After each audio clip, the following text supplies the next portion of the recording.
سپہر کے 3 بجے ہیں۔ السلام علیکم، یہ ریڈیو پاکستان ہے۔ عبد القدیر سے خبریں سنیے۔ اہم خبروں کا خلاصہ۔ وزیر اعظم اور وزیر اعلیٰ سندھ نے آج اسلام آباد میں ملاقات کے دوران باہمی دلچسپی کے امور اور سیاسی معاملات پر تبادلہ خیال کیا۔ صدر نے روابط اور مقامی سطح پر روزگار کے مواقع بڑھانے پر خصوصی توجہ کے ساتھ کیٹی بندر پورٹ کی مربوط ترقی پر زور دیا ہے۔ نائب وزیر اعظم برطانوی قیادت سے مذاکرات کے لیے 5 روزہ سرکاری دورے پر لندن میں ہیں۔ چیف آف ڈیفنس فورسز نے خطے میں امن کے فروغ کے لیے پاکستان کی کوششوں کے سلسلے میں وزیر داخلہ کے ہمراہ آج تہران میں ایران کے وزیر داخلہ سے ملاقات کی۔ پاکستان مسلم لیگ نون نے آزاد جموں کشمیر قانون ساز اسمبلی میں خواتین کی 3 نشستوں سمیت 6 مخصوص نشستیں حاصل کر لی ہیں۔ اور ایمسٹل میں عالمی کپ ہاکی ٹورنامنٹ میں پاکستان اپنا آخری پول میچ آج نیوزی لینڈ سے کھیلے گا۔ خبریں اب تفصیل کے ساتھ۔ وزیر اعلیٰ سندھ سید مراد علی شاہ نے آج اسلام آباد میں وزیر اعظم محمد شہباز شریف سے ملاقات کی۔ ملاقات میں صوبہ سندھ سے متعلق امور اور جاری ترقیاتی منصوبوں پر تبادلہ خیال کیا گیا۔ باہمی دلچسپی کے امور اور سیاسی معاملات پر بھی بات چیت ہوئی۔ ملاقات میں سیاسی برداشت اور مشاورت برقرار رکھنے پر اتفاق کیا گیا۔ صدر آصف علی زرداری نے کیٹی بندر پورٹ کی مربوط ترقی پر زور دیا ہے، جس میں رابطوں اور مقامی لوگوں کے روزگار پر توجہ دی جائے گی۔ وہ اسلام آباد میں چائنا ہاربر انجینئرنگ کمپنی کی جانب سے کیٹی بندر پورٹ کی مجوزہ ترقی پر ایک پریزنٹیشن کے دوران گفتگو کر رہے تھے۔ صدر نے کہا کہ منصوبے کو قابل اعتماد سڑکوں کے رابطے، بجلی اور پانی کی فراہمی، صنعتی بنیادی ڈھانچے اور دیگر ضروری سہولیات سے منسلک کیا جانا چاہیے۔ انہوں نے پاکستان کے بنیادی ڈھانچے اور بحری ترقی میں تعاون کے لیے چین کی مسلسل دلچسپی کو سراہا۔ صدر نے چینی اور متعلقہ پاکستانی حکام کے درمیان قریبی تکنیکی روابط کی ضرورت پر زور دیا۔ انہوں نے کہا کہ ماحولیاتی پائیداری کو اہم ترجیح دی جانی چاہیے، خاص طور پر دریائے سندھ کے ڈیلٹا کے نازک ماحولیاتی نظام کے تحفظ اور مقامی ماہی گیروں کے مفادات اور روزگار کو مد نظر رکھا جائے۔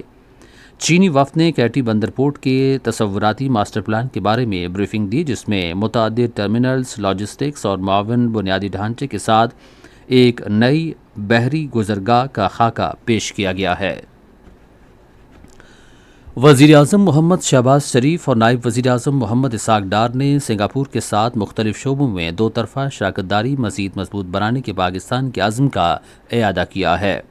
انہوں نے سنگاپور کے وزیر اعظم لارنس وانگ اور وزیر خارجہ ویون بالا کرشنن کے نام اپنے الگ الگ خطوط میں 2 طرفہ تعلقات کی ڈائمنڈ جوبلی کے موقع پر پاکستان کے عوام اور حکومت کی جانب سے دلی مبارکباد پیش کی۔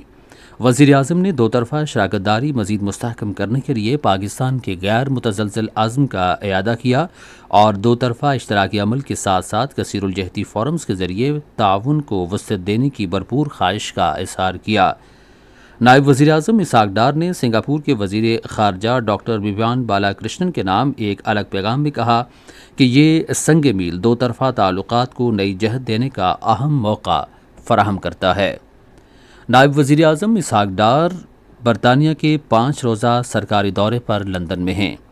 دورے کے دوران نائب وزیر اعظم برطانیہ کے وزیر خارجہ ایڈورڈ میلی بینڈ اور پاکستان کے لیے دفتر خارجہ، دولت مشترکہ اور ترقی کے وزیر سٹیفن ڈاٹی سمیت برطانوی حکومت کے دیگر سینئر ارکان سے ملاقات کریں گے۔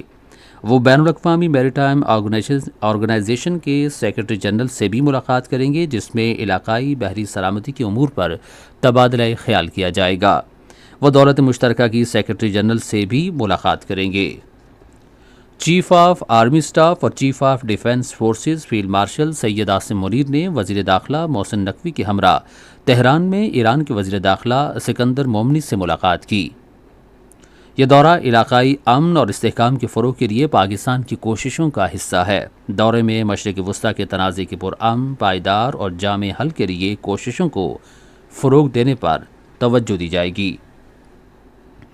سینٹ اور قومی اسمبلی کے الگ الگ اجلاس آج پارلیمنٹ ہاؤس اسلام آباد میں ہوں گے۔ ایوان بالا کا اجلاس دوپہر 4 بجے جبکہ ایوان زیریں کا اجلاس شام 5 بجے ہوگا۔ دونوں ایوانوں میں قومی اور بین الاقوامی اہمیت کے امور زیر بحث آئیں گے۔ پنجاب کی وزیر اعلیٰ مریم نواز نے گوجرانوالا یلو لائن ماس ٹرانزٹ منصوبہ آئندہ سال مارچ تک مکمل کرنے کی ہدایت کی ہے۔ انہوں نے لاہور میں ایک اجلاس کی صدارت کرتے ہوئے فیصل آباد ماس ٹرانزٹ سسٹم منصوبہ بھی مقررہ مدت میں مکمل کرنے کے احکامات جاری کیے۔ مریم نواز نے کہا کہ عوام کی مشکلات دور کرنے کے لیے ان منصوبوں کی بروقت تکمیل ضروری ہے۔ وزیر اعظم ٹاسک فورس برائے بحری اصلاحات، جدید آبی زراعت، غذائی تحفظ اور برآمدات کے فروغ کے لیے عملی اقدامات کر رہی ہے۔ سندھ کے ضلع ٹھٹھہ کے علاقے گھاروں میں جدید آبی زراعت فارمز قائم کیے گئے ہیں۔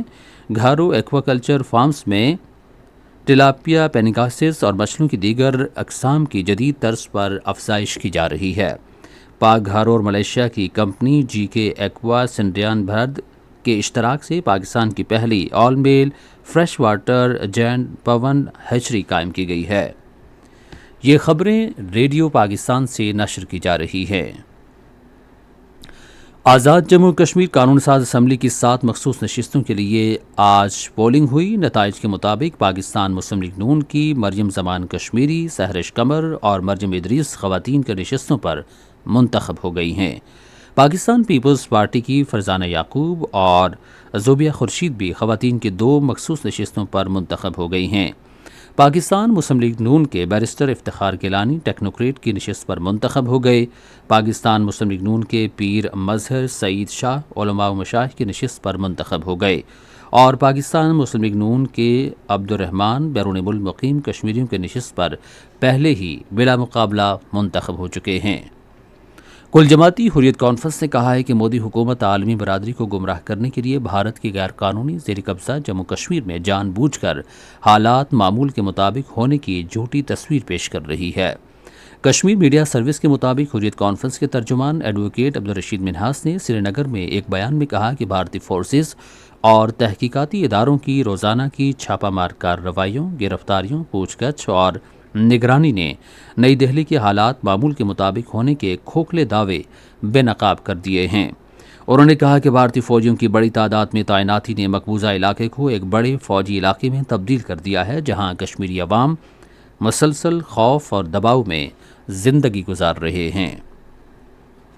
امریکہ میں قائم سکھ تنظیم نے امریکی وزیر خارجہ مارکو روبیو پر زور دیا ہے کہ وہ RSS کے سربراہ موہن بھاگوت کو امریکہ کا دورہ کرنے سے روکیں۔ تنظیموں نے امریکی وزیر خارجہ کے نام ایک خط میں کہا کہ RSS اور اس سے منسلک تنظیموں کا سکھوں، مسلمانوں اور عیسائیوں سمیت اقلیتوں کے خلاف تشدد، امتیازی سلوک اور ظلم کا طویل ریکارڈ موجود ہے۔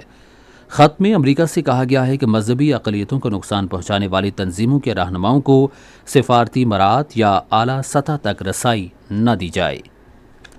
افغانستان میں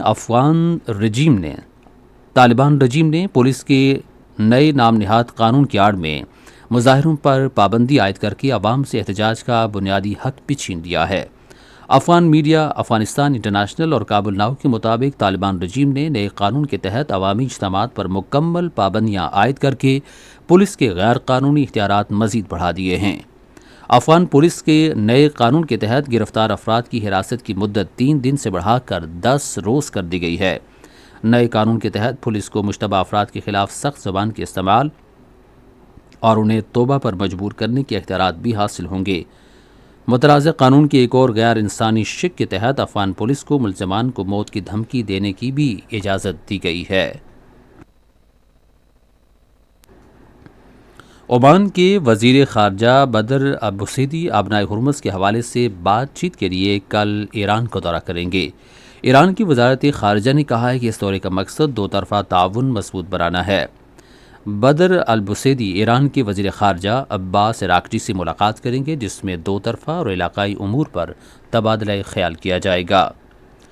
ریڈیو پاکستان آج دوپہر 3:30 بجے اپنے قومی نشریاتی رابطے پر ربیع الاول کے سلسلے کا 10واں سیمینار نشر کرے گا۔ نیدرلینڈ کے شہر ایمسٹلوین میں FIH ہاکی عالمی کپ کے آخری پول میچ میں آج پاکستان کا مقابلہ نیوزی لینڈ سے ہوگا۔ میچ دوپہر 3:30 بجے شروع ہوگا۔ اور اب موسم۔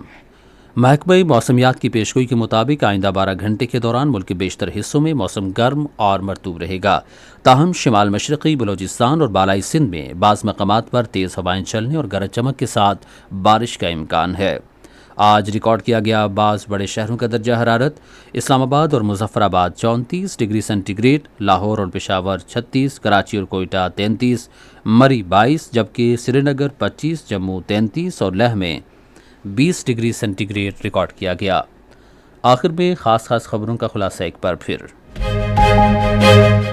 وزیر اعظم اور وزیر اعلیٰ سندھ نے آج اسلام آباد میں ملاقات کے دوران باہمی دلچسپی کے امور اور سیاسی معاملات پر تبادلہ خیال کیا۔ صدر نے روابط اور مقامی سطح پر روزگار کے مواقع بڑھانے پر خصوصی توجہ کے ساتھ کیٹی بندر پورٹ کی مربوط ترقی پر زور دیا ہے۔ اور ایمسٹلوین میں عالمی کپ ہاکی ٹورنامنٹ میں پاکستان اپنا آخری پول میچ آج نیوزی لینڈ سے کھیلے گا۔ اسی کے ساتھ خبریں ختم ہوئیں۔ مزید خبروں اور تجزیوں کے لیے ہماری ویب سائٹ ہے radio.gov.pk اور facebook.com/Radio Pakistan نیوز آفیشیلز پر بلیٹنز کی براہ راست ویڈیو سٹریمنگ بھی ملاحظہ کیجیے۔